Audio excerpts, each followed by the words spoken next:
Bonjour, je suis Grégoire du cabinet Le CAC, en présence de Vincent Lamy, expert comptable associé fondateur du cabinet Le CAC.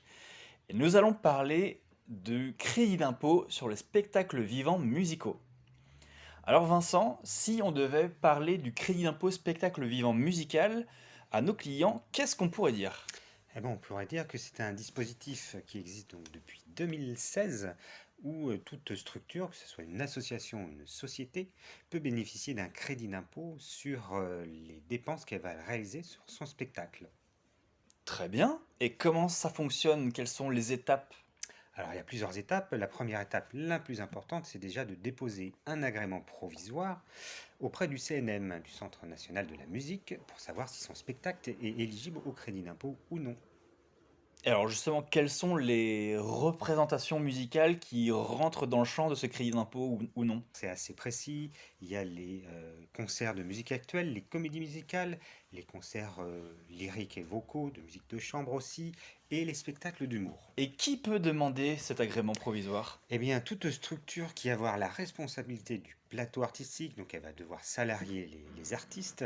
Bien sûr, en préambule, il faudra que ça soit une structure fiscalisée, puisqu'il faut être soumis à l'impôt sur les sociétés pour bénéficier de ce crédit d'impôt. Il faut avoir la licence d'entrepreneur de spectacle et, bien sûr, il faut supporter les coûts de création. D'accord.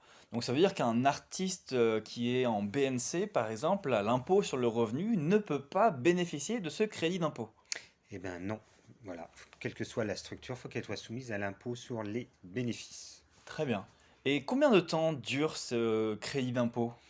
Sur combien de temps on peut bénéficier de son financement? Alors on peut bénéficier sur 36 mois à partir de la date d'envoi de son dossier au CNM. La commission technique va juger si le spectacle est éligible ou pas au crédit d'impôt et 36 mois après, il faudra délivrer un agrément définitif.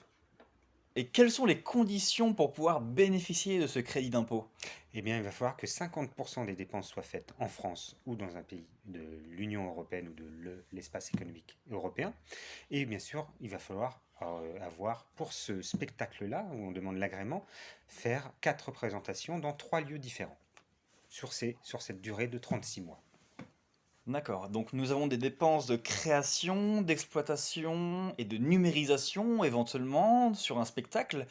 Est-ce que toutes ces dépenses sont éligibles ou est-ce qu'il y a des dépenses non éligibles? Alors la majorité, bien sûr, des dépenses vont être éligibles, que ce soit pour la création, bien sûr, les salaires des intermittents, une partie des salaires des permanents qui auront participé à la création de ce spectacle, et puis toutes les dépenses de déplacement, de restauration, qui vont avoir permis de créer ce spectacle. Et puis bien sûr, on a aussi les dépenses vont être éligibles pour la tournée, que ce soit les salaires ou les frais de déplacement. D'accord, donc on prend l'ensemble de ces charges et on applique un pourcentage ou est-ce qu'il faut déduire des subventions peut-être? Et bien sûr, beaucoup de structures sont subventionnées, il va falloir en tenir compte dans le calcul du crédit d'impôt, puisqu'on va devoir déduire une partie des subventions. C'est un calcul spécifique, puisqu'il va falloir déduire une partie de la subvention. C'est un calcul où on va falloir prendre les dépenses du spectacle par rapport au total des dépenses de la structure, et on va proratiser et déduire cette partie-là du calcul du crédit d'impôt. Et le calcul du crédit d'impôt, c'est 30% des dépenses éligibles. D'accord, donc 30% des dépenses de numérisation, création et exploitation d'une œuvre musicale. Et quand et comment intervient le cabinet Lecac dans ce processus? Et il intervient du début à la fin, donc il va informer le client de ce dispositif qui existe, voir pour ce client si son activité peut bénéficier, donc ses spectacles peuvent bénéficier de ce crédit d'impôt. Donc il va l'informer en amont de ce dispositif, bien indiquer que les dépenses sont éligibles à partir de l'envoi du dossier au CNM. Donc toute dépense faite avant ne rentrera pas dans le calcul de crédit d'impôt et donc la structure ne pourra pas bénéficier sur ces dépenses. Tous les ans, elle va calculer le montant du crédit d'impôt dont la structure peut bénéficier et à la fin, lors de la délivrance de l'agrément définitif, l'expert comptable doit certifier les dépenses de la totalité de l'exploitation et de la création de ce spectacle, et donc on va intervenir à ce moment-là aussi.